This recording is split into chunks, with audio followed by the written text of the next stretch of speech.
Hello everyone, I hope you all are well. Okay and आपकी पढ़ाई अच्छी चल रही होगी।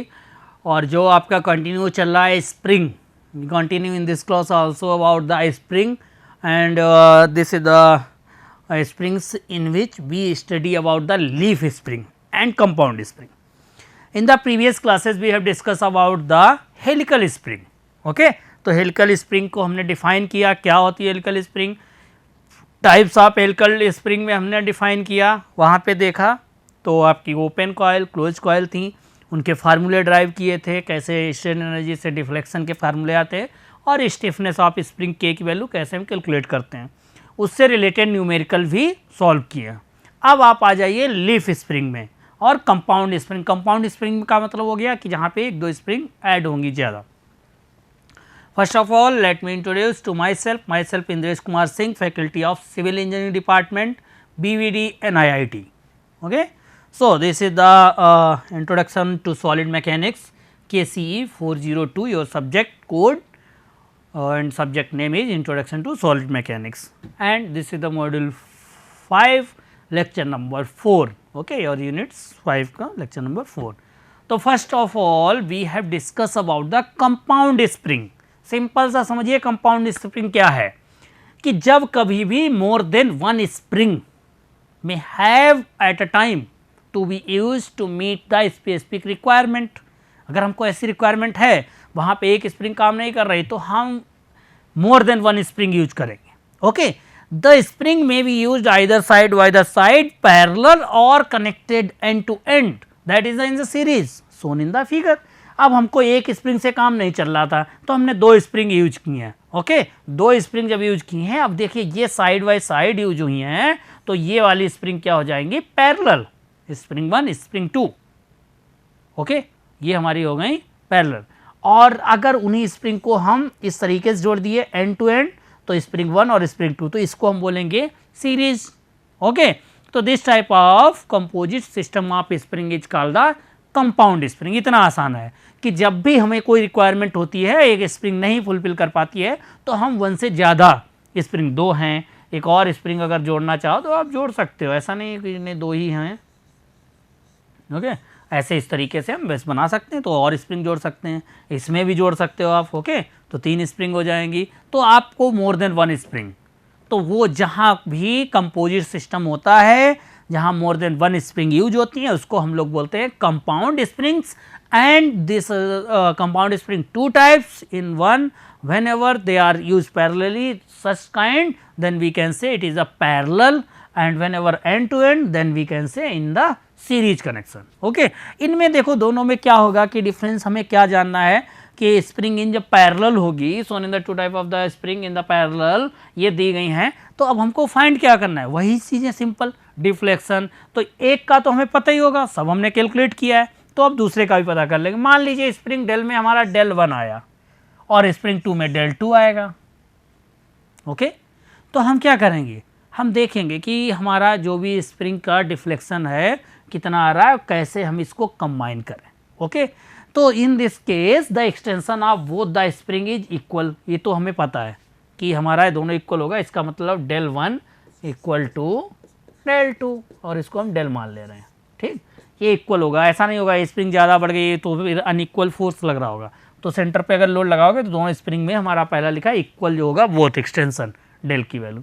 The sum of the load carried by each spring is equal to the W. अगर W load आप apply कर रहे हो तो वो दोनों इक्वली डिस्ट्रीब्यूट होगा, इसका मतलब डब्ल्यू इक्वल टू होगा W1 W2, मतलब इस पर जितना भी W1 होगा इस पर जितना W2 होगा। ओके, हो सकता है इक्वल हो और नहीं इक्वल होगा तो फिर आप W1 W2 मान लीजिए, तो टोटल लोड वो हमारा दोनों स्प्रिंग आपस में शेयर करके W के इक्वल रखेंगे, ये लिखा है W1 load share by spring 1, okay, W2 load share by spring 2।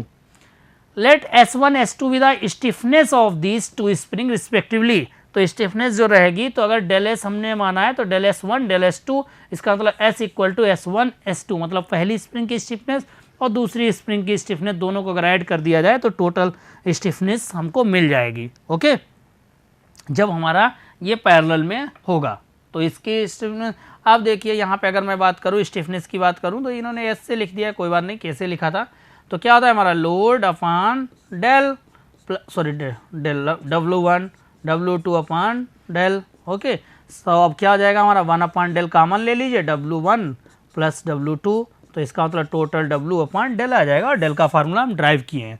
तो पैरेलल में सिंपल सा हमारा ऐड कर दीजिए, दोनों चीज़ें आपकी कैलकुलेट होके आ जाएंगी, 2W आ गया। ओके, ट्वाइस, तो वो जो सिंगल का आया था स्प्रिंग का वही हमारा मल्टीप्लाई हो जाएगा, आ जाएगा। जब स्प्रिंग इन सीरीज हमारी ऐड होंगी तब क्या होगा, अब इस स्प्रिंग में यहाँ पे लोड अगर हम W अप्लाई करेंगे तो यहाँ कुछ ना कुछ डिफ्लेक्शन होगा, वो अलग होगा। तो हमने मान लिया इसमें डेल 1 हुआ, इस वाले स्प्रिंग में कुछ होगा, उसको डेल 2 होगा। और अब टोटल अगर हम डिफ्लेक्शन की बात करें तो कितना होगा हमारा, डेल 1 प्लस डेल 2, तो इसीलिए del equal to del 1 plus del 2 हो गया। वहाँ पे पैरेलल में दोनों पैरेलल थी स्प्रिंग, तो दोनों में इक्वल ही हो रहा था डिफ्लेक्शन। ओके, तो वो तो सेम ही रह रहा था, तो इसीलिए हमने निकाला वहाँ पे। अब यहाँ पर हम देखें stiffness of the spring W upon del होता है, तो आप पुट कीजिए, तो W total W upon del हो गया। उस पीछे वाले में देख लीजिए पैरेलल वाले में, इसी को मैं पहले पैरेलल वाले को बनाता हूँ, S equal to S1 S2, तो वहाँ पे हमारा था W upon del equal to W1 upon del plus W2 upon del. Okay, तो डेल दोनों सेम थे तो ये कैंसिल हो गए थे, तो W equal to W1 plus W2 use कर रहे थे। यहाँ पर हमने देखा S की वैल्यू W अपॉन S हुआ, तो W सेम रहेगा वेट, क्योंकि वेट दोनों पे वही W ही अप्लाई हो रहा है, तो W upon S1 plus W upon S2 आ जाएगा। अब हम यहाँ पर पुट कर दें, W से W कैंसिल हो जाएगा, तो जो हमारी स्टिफनेस होगी उसको कैलकुलेट आप करेंगे, तो 1 upon S equal to 1 upon S1 plus 1 upon S2। Okay, ये सीरीज में होता है। तो इस spring carrying the same load applied at the end and the total deflection is equal to the sum of the deflection in each spring. Okay, ये compound का था series और पैरेलल में। देखते हैं न्यूमेरिकल से तो और अच्छे से समझ में आएगा।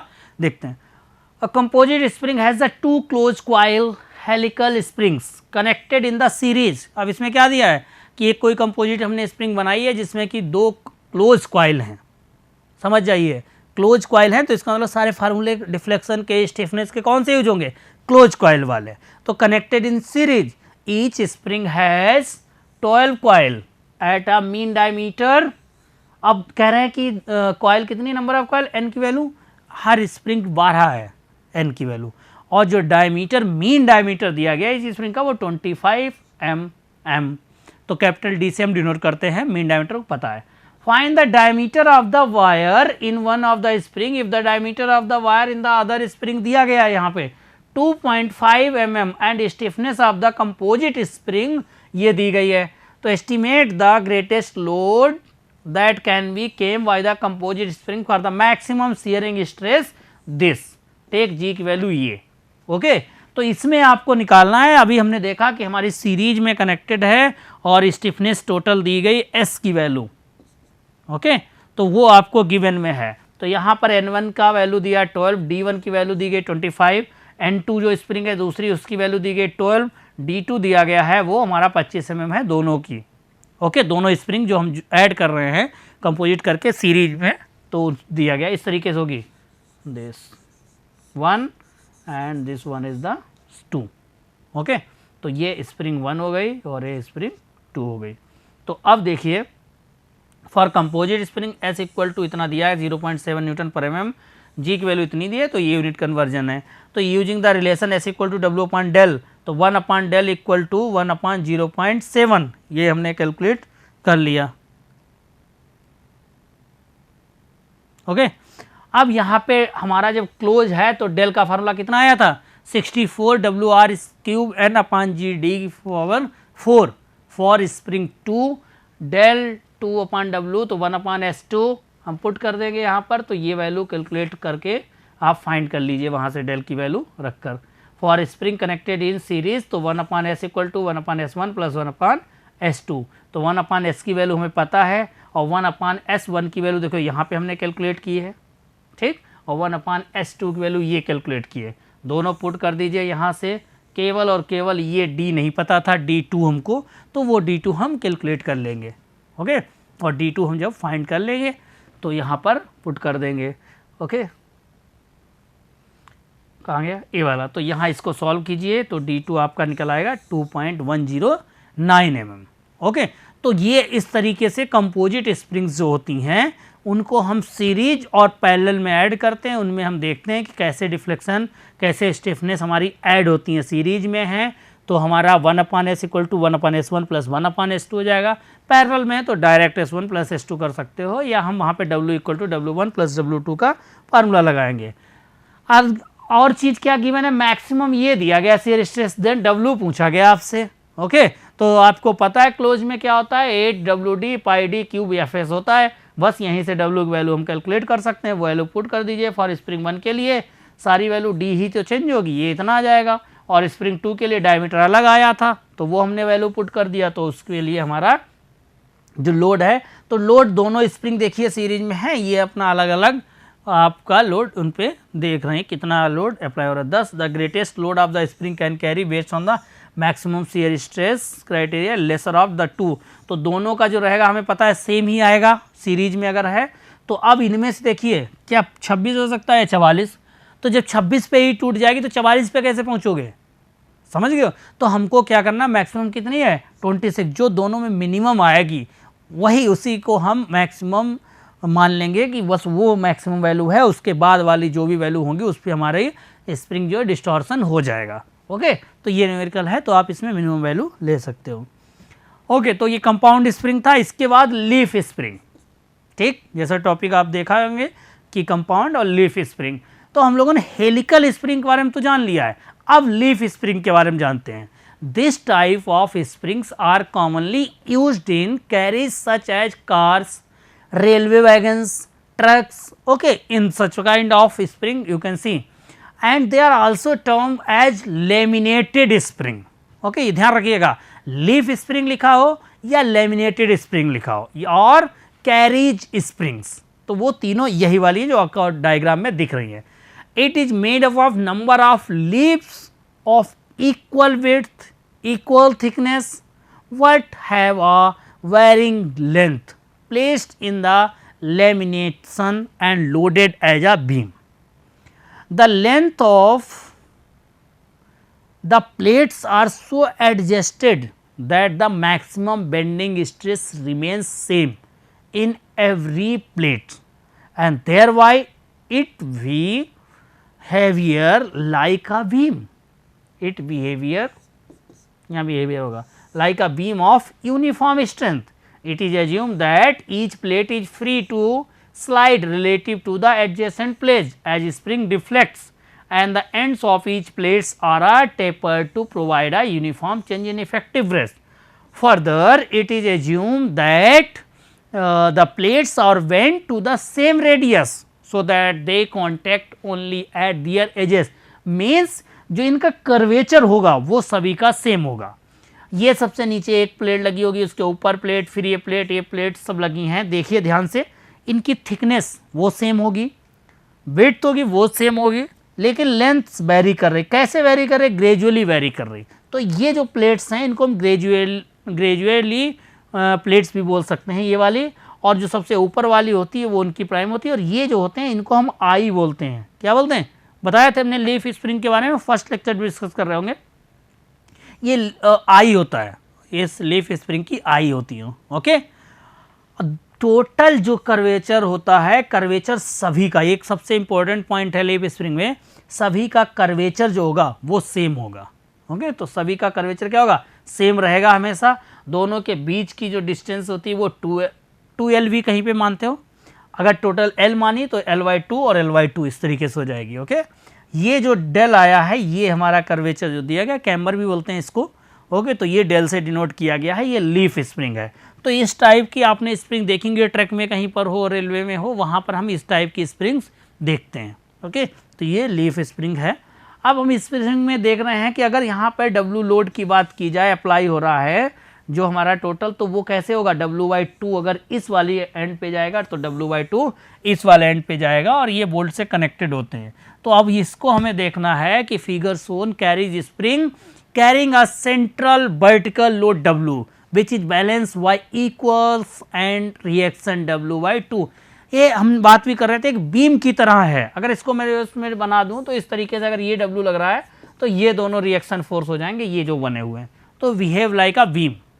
और आपको पता है अगर सेंटर पे W लग रहा है तो W/2 इधर हो जाएगा, W2 इधर, इस तरीके से बैलेंस होता है। तो इसीलिए मैं कह रहा था कि लीफ स्प्रिंग या लैमिनेटेड स्प्रिंग को हम इसको लैमिनेटेड स्प्रिंग बोलते हैं। और ये क्या करते हैं कि जो भी हमारा टोटल लोड है उसको ये बैलेंस ऐसे करते हैं और टोटल लोड सेंटर पे अप्लाई होता है। अब देखते हैं इसके बारे में क्या क्या चीज़ें हैं इसकी, देख लो, हम इसके बारे में डिस्कस किए थे कि W क्या है, load on the spring total, जो भी डायग्राम में दिखाएं। R is the initial radius of curvature of plate, ये जो कर्वेचर है तो जो भी इनिशियल होगा वो कुछ और कर्वेचर हो सकता है जब लोड अप्लाई हो तो चेंज हो गया हो, चेंज होगा तो वो कुछ और हो सकता है, ज़्यादा नहीं होगा। ओके, ये भी ध्यान रखिएगा। तो R is the initial radius curvature of plates, del is the initial central deflection जब लोड अप्लाई करेंगे। What is the V? V is the width of each plate, ये इस तरीके से। ओके, ये इसकी हो गई विड्थ। और अगर मैं आपसे बात करूं, इस तरीके से ये प्लेट बनेगी। ओके, तो ये आपकी हो गई थिकनेस T, कहाँ दिया, हाँ T, thickness of each plate, V is the width of each plate और दिस इज द लेंथ। तो N is the number of leaves और प्लेट्स, जो भी नंबर ऑफ लीव्स, ये देखिए यहाँ पे कितनी 1 2 3 4 5 6 7 8, तो ये N हो गए, काउंट कर सकते हो डायरेक्ट, तो इसको N से डिनोट करते हैं। L is the Spain of the spring, यहाँ पे देखिए डायग्राम में ये टोटल यहाँ से यहाँ तक जो है इसको हम लोग L से डिनोट किए हैं और इसको बोलते हैं span of the leaf.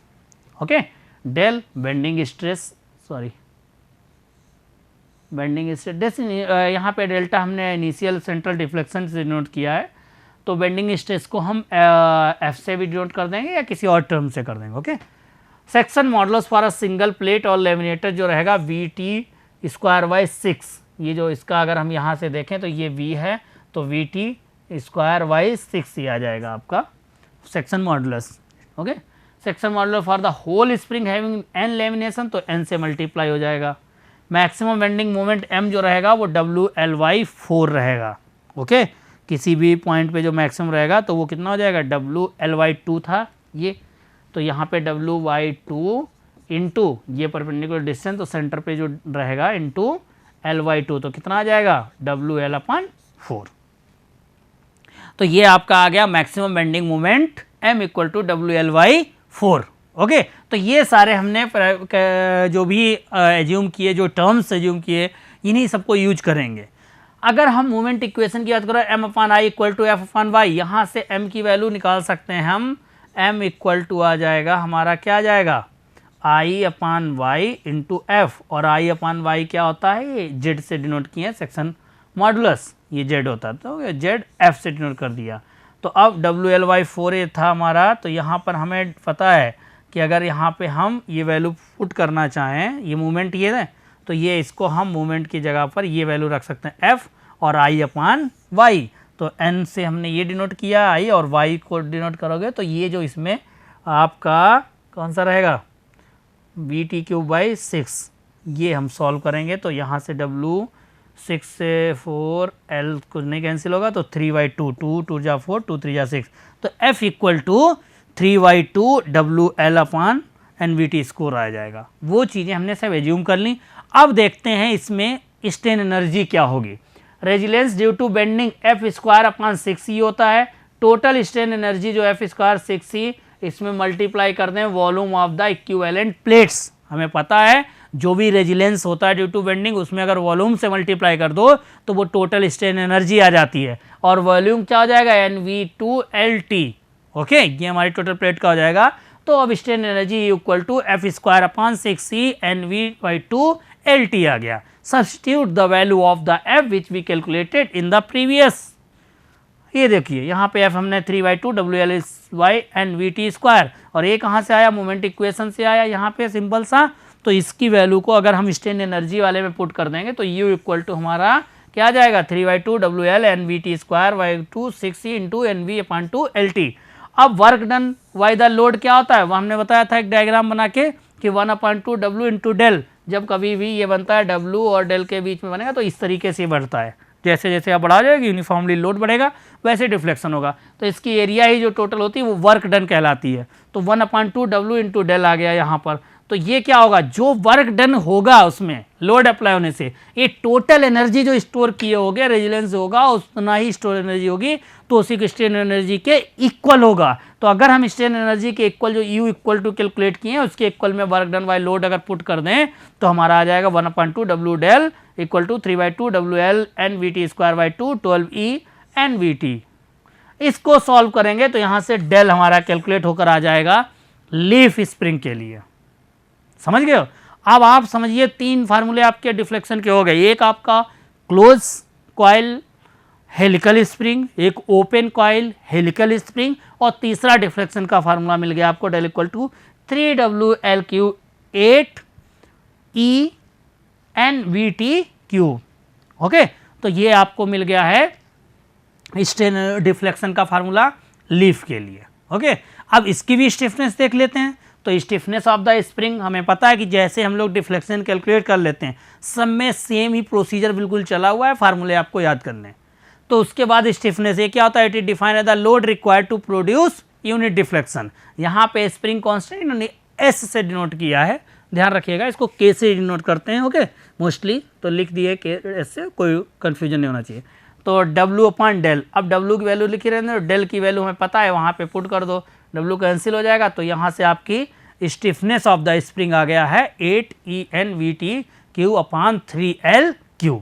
Okay, ये सारे पैरामीटर जान लीजिए। सभी स्प्रिंग में बिल्कुल सेम प्रोसीजर से आप समझ सकते हो, केवल कौन कौन से फोर्सेस कंसीडर किए जा रहे हैं इतना आप जान जाइए बस। उसके बाद में डिफ्लेक्शन के फार्मूले तीनों के तैयार कर लो, डिफ्लेक्शन तैयार हो जाएगा तो फिर स्टिफनेस आपको तैयार करने में कोई प्रॉब्लम नहीं होगी। तो तीनों के हम स्टिफनेस के फार्मूले भी कैलकुलेट कर लेंगे। ओके, अब ये देखिए पूरा जो हमने हेलिकल स्प्रिंग में पढ़ा था उसी तरीके से इसमें हम लीफ स्प्रिंग में भी देख रहे हैं। तो प्रूफ लोड क्या होगा, if W0 is the load required to make the spring flat it is known as the proof load. If del naught is the deflection corresponding to proof load W0। Okay, तो हमें पता है proof load जो है वो W0 is the load required to make the spring flat. Okay, it is known as the proof load. यहाँ पर उसमें क्या था हमारा, वही मैक्सिमम जिसके बाद में वो अपनी रिगेन कर सके। तो यहाँ पर हमारा हो गया डेल नॉट जो है आपका वो करस्पॉन्डिंग इसके जितना भी डिफ्लेक्शन आएगा। तो वो हमें पता है, जो भी फार्मूला डिफ्लेक्शन का कैलकुलेट किए हो तो del naught equal to 3W0L³ upon 8ENVT³। और प्रूफ लोड क्या हो जाएगा यही कैलकुलेट कर लो। तो डेल पता होगा तो आप इसको हम कैलकुलेट कर लेंगे। ओके, ये फार्मूला इंपॉर्टेंट तैयार कर लो। प्रैक्टिकल एप्लीकेशन जो लीफ स्प्रिंग के हैं, leaf spring are extensively used in railway carriages, railway wagons, trucks, trolleys, buses and cars. ये सारे इसके प्रैक्टिकल हैं, एप्लीकेशन बहुत ज़्यादा आपको मिल जाएंगे, हर जगह ये लीफ स्प्रिंग आपको रखी हुई मिल जाएगी। और आपके सिलेबस के अनुसार से जितना भी न्यूमेरिकल आने वो आपको बता चुके हैं, सब वो तैयार कर लेने। The common purpose of the all kind of spring is to absorb energy and to release it as and when required. Carriage spring are used normally to absorb shocks. In other words, they act as the primary shocks absorber. तो ये springs जो लगती है, shock जो लगते हैं, तो जैसे आपने देखा होगा बाइक में लगी होती है साकर्स, वहाँ पे भी स्प्रिंग यूज होती हैं, कार्स में होती हैं। ये सब क्या करते हैं, जब कभी भी शॉक्स आते हैं तो उनको एब्जॉर्ब करती है। तो ओके, बेसिकली इनका ये पर्पज रहता है, वहाँ पे इन सबको हम यूज करते हैं। एक एग्जाम्पल लीफ स्प्रिंग का भी देख लेते हैं। तो leaf spring 0.8 metre long consist of the 12 plates. Okay, तो इस तरीके से इनकी कितनी प्लेट्स होंगी, ये छोटी ये वाली, ये बड़ी रहेगी ऐसे, ओके यहाँ तक। तो ये इस तरीके से 12 प्लेट्स हैं और देम इज 65 mm वाइड हैं, 6 mm थिक हैं। It is simply supported at ends हैं। The greatest bending stress is not to exceed इतनी, and the central deflection when the spring is fully loaded is not exceed 20 mm। Del की value भी दे दी गई आपको। Estimate the magnitude of the greatest carrying load, W last वाला जो formula निकाले थे उसी को यूज करना है। To applied the spring, E की वैल्यू गिवन है। तो अब यहाँ पर हम देख लें कि वी हैव L की वैल्यू 0.8 मीटर, V की value 65 mm, F less than और ग्रेट इक्वल टू इतना दिया गया है, n की वैल्यू 12, t की वैल्यू 6 और डेल्टा हमारा लेस देन और इक्वल टू 20 mm रहेगा। एफ मैक्स का फार्मूला 3WL/2 NVT क्यूब है। यहाँ पे हम सारी वैल्यू पुट कर दें, ये भी हमें पता है, तो W की वैल्यू यहाँ से हम कैलकुलेट कर सकते हैं यूजिंग दिस रिलेशन डेल्टा। तो यहाँ अगर हम यूज करेंगे तब हम W निकालेंगे तो हमारा आ जाएगा इतना। अब देखना है greatest central load that can applied is lesser of these to. दोनों हमने देख लिया यूजिंग रिलेशन, चाहे इससे निकालो चाहे इससे, दोनों में जो कम होगा उसी को हम लोग कंसीडर करेंगे। ओके क्योंकि कम वाले को ही कंसीडर करेंगे, क्योंकि उतने पर ही अगर कोई चीज़ फेल हो गई तो उसके आगे वाले के बारे में तो हम जान ही नहीं पाएंगे। तो इसीलिए हम क्या करेंगे, जो हमने कैलकुलेट किया जो आपका कम वाला लोड रहेगा वही आप इसको कंसीडर करेंगे।